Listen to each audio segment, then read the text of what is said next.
va aller sur un terrain un peu plus local, départemental, dirons-nous. Donc le budget du Conseil général de Maine-et-Loire. Vous avez fait un peu l'actualité aussi avec d'autres ces derniers jours, on l'a lu. Vous venez de montrer votre réticence face aux déclarations du président Béchu quant à l'augmentation de 2% de la taxe sur le foncier bâti. Donc ça veut dire qu'on passe de 6 à 8%. Et ça signifie concrètement une augmentation de 15 € par foyer fiscal. Petite explication. Je crois que... Vous avez voté le budget d'ailleurs. Comment? Vous avez jusqu'à présent Non, je n'ai pas voté. Contrairement à ce qu'a dit d'ailleurs le président Béchu la dernière fois, mais il avait la parole l'an dernier, je n'ai pas voté le budget l'an dernier. J'ai refusé de prendre part au vote et je le lui ai écrit. Vous n'étiez pas présent ce jour-là. Voilà. Non, j'étais présent. Je me suis levé ostensiblement avant le vote et je n'ai pas pris part au vote. Ça n'a d'ailleurs pas été compris de tout le monde. Les gens ont cru que je fuyais mes responsabilités. Je vois, cette année, on annonce 7,5 ou entre 7 et 8. Bien, voilà déjà le premier résultat. Mais il y a plus grave. C'est qu'avec ça, on ne résout pas le problème. L'explosion de la dette est maintenant là. Or, contrairement également à ce que j'ai entendu ici ou là, on a une année qui était plutôt très favorable. Pourquoi? Parce que la construction est repartie et les droits de mutation sont une des recettes très importantes, si vous voulez, des conseils généraux. Eh bien, malgré un supplément de recettes de 5 millions de ce côté-là, malgré à venir l'an prochain, on espère avoir des suppléments de recettes, si vous voulez, qui étaient même inattendus, 7,8 millions, toujours sur des droits de mutation pour des raisons techniques que je ne veux pas exposer trop longuement, de répartition entre départements riches et pauvres. Malgré tout ça, eh bien, comment dirais-je, la progression de l'endettement, si vous voulez, continue. En d'autres termes, c'est-à-dire qu'en levant de l'impôt, en ayant des recettes supplémentaires inattendues, si vous voulez, ou qu'on n'espérait pas toutes, eh bien, malgré ça, qu'est-ce qui se passe? Le poids de la dette continue à croître, si vous voulez, et ça ne passe pas. En d'autres termes, nos recettes croissent moins vite que le remboursement de la dette. Ça peut évidemment pas durer très très très longtemps, ce genre de situation. Alors, sauf que Christophe Béchu argue du fait que c'est le poids des charges sociales. Non, c'est vrai pour tous les autres débats. Ça n'est vrai qu'en partie. C'est une partie de l'explication, mais cette partie de l'explication, elle vaut pour tous les autres départements. Parce qu'on sait que ça représente 50% du budget départemental. Oui, il n'y a pas 50% d'augmentation de cette chose-là. Je répète, et j'insiste, ce qui est dit là est vrai pour tous les autres départements. Eh bien, vous verrez la comparaison avec les autres départements bientôt, puisqu'on va avoir un débat, les 20, 21 et 22, c'est le débat sur le budget de l'année prochaine. Eh bien, vous verrez que les comparaisons montreront que les autres départements ne sont pas du tout dans la situation où nous sommes. Pour vous donner une idée, notre capacité de désendettement, c'est un peu techno ce que je vais vous dire, c'est-à-dire la possibilité qu'on a de se désendetter, nous a emmené quasiment à 13 ans. Eh bien, on est aujourd'hui, si vous voulez, le poids de la dette pour un département comme le nôtre, c'est le double, c'est le double de la Vendée. C'est plus du double de la Mayenne. Le poids de la dette, mais je dis bien, la capacité de se désendetter. Donc on est plombé, et on est plombé pour 20 à 30 ans. Parce qu'en plus, notre dette est très très longue, à très long terme. Mais alors, le parc du végétal, les emprunts, il y a 80 et quelques millions, les emprunts sont faits à 30 ans. Je dis bien à 30 ans, y compris pour une serre. Je ne sais pas si vous voyez ce que peut être une serre au bout de 30 ans. Bien. Et moi, je l'ai dit clairement, vous savez très bien, je n'ai jamais voté aucune délibération sur le parc du végétal. Je le dis très clairement. Bon. Ce sont des choix. Mais la situation est ce qu'elle est maintenant. Le vin, j'allais dire, est tiré. Je rappelle que le SDIS, par exemple en Maine-et-Loire, les dépenses du SDIS sont passées en fonctionnement de 10 millions à 20 millions, je dis de 10 à 20 millions entre 2004 et 2009 par an. Le SDIS, c'est le syndicat départemental d'incendie et de secours. Bon, alors, il y a un moment, on a fait ses choix. Il faut assumer le passé. Et le passé va s'assumer par des impôts, c'est clair. Mais ensuite, l'avenir. On a ici à Saumur quelque chose qui nous concerne de très très près. C'est la question des liaisons routières. Il n'y a pas de développement économique possible dans une région sans des réseaux de 4 voies performants. Tout le développement de la Bretagne s'est fait à partir du développement des réseaux 4 voies. Tout le développement de la Vendée, qui est en train de nous rattraper, se fait à partir des réseaux de 4 voies. Comment sort-on de Saumur par une 4 voies? On a inauguré récemment un pont qui a été subventionné en fait à près de 50% par l'État, je le rappelle quand même, et tant mieux, merci l'État. Bon. Eh bien, on débouche au nord, vous le savez, sur 2 voies, et non pas sur 4 voies. Bon, là, il y a un programme qui est prévu dans 5 ans pour rejoindre l'autoroute. Oui, c'est ce qu'a annoncé Christophe Béchu à l'inauguration. Rien. Ouais. Et à l'horizon, et avec ce qu'on nous propose aujourd'hui, quel est le budget route qui va permettre au sud de relier d'abord le pont à Champ-Blanchard, vous le savez bien, à Titré, et puis ensuite, vous le savez, c'est la liaison avec Douai-la-Fontaine, et c'est la liaison avec Montreuil-Bellec, qui est le premier pôle d'emploi industriel du Saumurois. C'est donc essentiel. Bien pour ça, il faut mettre des sous. Or, qu'est-ce qui s'est passé? L'an dernier, le budget route a été diminué de 25%. Il est passé à 26 millions à peine. Je parle budget route, je parle investissement nouveau, je ne parle pas de l'entretien, je ne parle pas des grosses réparations, je parle des investissements nouveaux. Cette année, dans les orientations budgétaires telles qu'elles apparaissent, et dans le budget qu'on nous prépare, on me dit, j'attends de voir, donc ça n'est pas tranché, je pense que ça n'est pas tranché, j'espère que ça n'est pas tranché, on me dit qu'on pourrait descendre à 15 millions. À 15 millions par an, je peux vous dire qu'on ne démarrera pas en 2020, on n'aura pas démarré en 2020 la liaison entre le pont, si vous voulez, et le rond-point de Titré. Est-ce bien sérieux, si vous voulez, par rapport, encore une fois, à tout ce dont souffre le Saumurois, et notamment d'abord par rapport à son déficit d'emploi? Comment voulez-vous espérer rendre un territoire comme celui-là attractif, si vous voulez, si on sacrifie en effet le budget route? Je vous rappelle que la Vendée met 50 millions par an sur son réseau routier, si vous voulez, 4 voies, enfin, et routes nouvelles, investissement.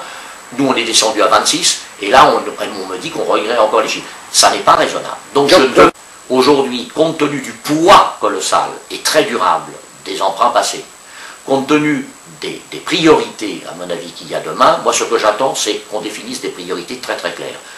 Demain, et pour le futur, on ne développera pas l'est du département, c'est-à-dire la moitié est du département, la nôtre. On ne pourra pas la développer si on n'a pas d'abord un budget route correct. Je dis correct, je ne demande pas ce qu'on monte au niveau de la Vendée.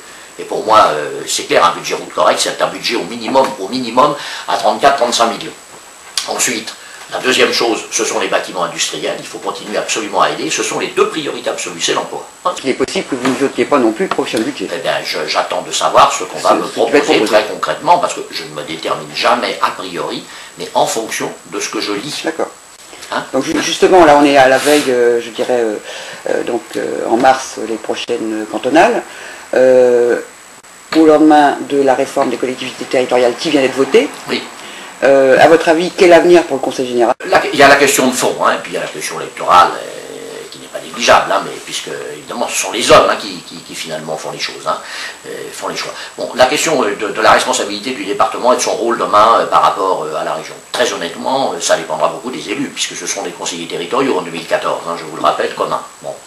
Moi, simplement, à travers ce qu'on vient de voir, vous voyez quand même l'importance que peut avoir un conseil général. Tout le monde sait ses responsabilités dans le domaine social, mais on ignore quand même ses responsabilités sur le plan, j'insiste bien, des infrastructures, des routes, encore une fois. Pas des voies ferrées, puisque ça, c'est la région, vous le savez. On pourrait imaginer que demain, enfin, ou dans un avenir plus ou moins proche, si vous voulez, avec des conseillers territoriaux, après tout, la question routière revienne en termes de compétences aux régions. Mais je le dis, aujourd'hui, c'est bien la responsabilité des départements. Et on a vu encore une fois, au cours des 10 dernières années, la Vendée rattraper un retard considérable dans ce domaine et avec une dynamique extraordinaire. Et je le répète, pour les Saumurois, qui peut attendre, enfin, qui peut imaginer qu'on ne commence pas les travaux entre le pont de Saumur à 4 voies et puis ce qui mène là, le passage vers Titré, ensuite vers Douai-la-Fontaine et vers Montreuil-Bellec, qui peut imaginer qu'on ne commence pas ces travaux-là, si vous voulez, avant 2018, 2020, voire 2025. Plus on avance et plus l'horizon recule. Donc c'est totalement... Donc là, il y a des choix. Eh bien, je reviens au sujet de fond. Le département, pour l'instant, il a des responsabilités importantes en matière d'équipement. Les élections. Bon, on va avoir des élections particulières, puisque les cantonales là, qui viennent vont permettre d'élire des gens en 2011, dont le mandat s'achèvera en 2014. Nous sommes bien d'accord, puisque là, on aura de nouvelles élections avec des conseillers qui seront communs aux régions et aux départements, et qu'on appellera les conseillers territoriaux. Bien. Bon, il y a des cantonales, dans le paysage du Maine-et-Loire, ça ne changera pas grand-chose. Non, là, la majorité, je dirais, est très majoritaire. Je n'imagine pas, franchement, je n'imagine pas de changement majeur. Il y a des cantons qui peuvent en effet, en revanche, changer. Certains cantons, dans la circonscription qui est la mienne du point de vue législatif, il y a des élections dans le canton de Gênes. Il y a des élections... un canton où le PS n'avait pas de candidat jusqu'à présent et qui présente un candidat aujourd'hui. J'ai tendance à penser qu'un candidat de la majorité risque de l'emporter, lequel je ne sais pas, peut-être le sortant, peut-être quelqu'un d'autre, mais je vois pas, bon, je ne sais pas. j'imagine mal ce canton ne pas rester dans la majorité. Le canton de Douai sera sûrement très disputé entre Jean-Pierre Pohu, si vous voulez, le sortant. Bon, on peut imaginer aussi que Jean-Pierre Pohu puisse revenir au Conseil général compte tenu du travail qu'il a fait sur la commune de Douai. Hein. Il faut le dire qu'il pèse très lourd dans son canton. Hein. Il a fait du travail là, hein, même si le conseiller général actuel n'a pas démérité, hein, mais on n'est pas forcément dans les mêmes registres d'activité. Le canton de Saumur-Sud, enfin, c'est-à-dire celui qui concerne une bonne partie de la ville de Saumur, comme tout le monde le sait, jusqu'à Montsoreau-Fontevraud, bon, est un canton pour lequel j'ai vu qu'il y avait la candidature de Charles-Henri Jamin. Ben, c'est son droit, hein, bien entendu. Moi j'ai mon suppléant qui n'a pas seulement manifesté un intérêt, hein, il s'occupe depuis longtemps aussi du Saumurois, puisqu'il est vice-président de l'agglo, chargé notamment des transports, bon, tout le monde le sait. Bon, on verra bien ce qui se passera, et il y a un conseiller général très implanté, hein, qui est Jacques Goulet, très présent. Bon, ce sera sûrement un canton, je dirais, les élections seront difficiles pour la majorité, hein, ça n'est pas douteux, hein, et peut-être, bon, et puis après, ben, vous savez, je ne connais pas forcément très bien le paysage, je m'intéresse bien sûr à ce qui se passe dans les autres cantons, mais je n'ai pas envie de m'immiscer dans ces questions. Et puis j'ajouterai un point qui me paraît important. Des élections qui méritent d'être politisées à l'excès. Je ne le crois pas. Je rappelle qu'un conseiller général, il est élu sur un nom et une personne. Il y a un suppléant ou une suppléante, mais c'est d'abord une personne qu'on élit. Et c'est vrai que ce n'est pas un scrutin de liste. C'est pas un scrutin éventuellement droite-gauche. En ville peut-être, parce que les gens ne connaissent pas trop leur conseiller général dans des villes importantes comme Angers, hein, par exemple. Mais le conseiller général dans des zones, notamment des zones rurales, c'est celui qu'on connaît par son nom et par son prénom très très souvent. Hein. Je suis moi-même conseiller général du canton de Loire. Je continue de penser que c'est d'abord une élection à très forte connotation personnelle, si vous voulez. Hein. Et c'est pour ça qu'aussi, c'est une élection de proximité, ça reste une élection de proximité, ça reste une élection de terrain. Donc je ne suis pas forcément de ceux qui pensent qu'il faudra donner une interprétation politique extrême, si vous voulez, aux élections du Conseil général de Maine-et-Loire la prochaine fois. Même si dans le contexte national, bon, on aura forcément des statistiques, vous voyez, hein, je ne suis pas totalement certain qu'il faille politiser à l'extrême. J'ai un suppléant qui est... qui m'aide énormément. C'est Éric Touron, maire de Vitré. Hein. Voilà, maire de Vitré, Éric Touron, et avec qui j'ai vraiment une relation de confiance totale. Il est très clair que je serai complètement solidaire de la position que prendra mon suppléant. Hein. C'est totalement solidaire de la position qu'il prendra. Il serait d'ailleurs, personne ne pourrait comprendre que je me dissocie de quelqu'un avec qui je travaille vraiment depuis 8 ans en totale confiance, que j'ai au téléphone 10 fois par semaine, je l'avais encore ce matin, dans le cadre du travail parlementaire que je fais. Ce serait tout à fait incompréhensible. Donc, alors après, le reste, ben, mon Dieu, on verra, hein, sa décision sera sa décision. Je n'ignore pas en effet qu'il y a des investitures, hein, mais encore une fois, vous savez, je veux dire, un bon candidat investi à gauche, hein, il a plus de chances, croyez-moi, dans une circonscription même modérée, de droite modérée, qu'un mauvais candidat investi à droite. Et inversement, un bon candidat investi à droite dans un lieu de gauche modérée, il a plus de chances qu'un mauvais candidat investi à gauche. Hein. Éric, bon, n'a pas été sollicité donc, pour les élections régionales. Bon, là, il est sur un territoire qu'il connaît bien, je répète, en tant que maire de Vitré, puis vice-président de l'agglo. Bon, on verra ce que sera sa décision, mais c'est vrai que c'est quelqu'un qui est jeune, je le rappelle, hein, et donc, bon... mais le fait que Charles-Henri Jamin annonce rapidement, ça compte, puisque je pense que l'UMP avait je connais suffisamment Éric, qui est quelqu'un d'assez paisible mais déterminé. Il a annoncé qu'il se prononcerait à la mi-janvier au moment des vœux. Il entend rester maître de son temps, et je trouve qu'il a tout à fait raison.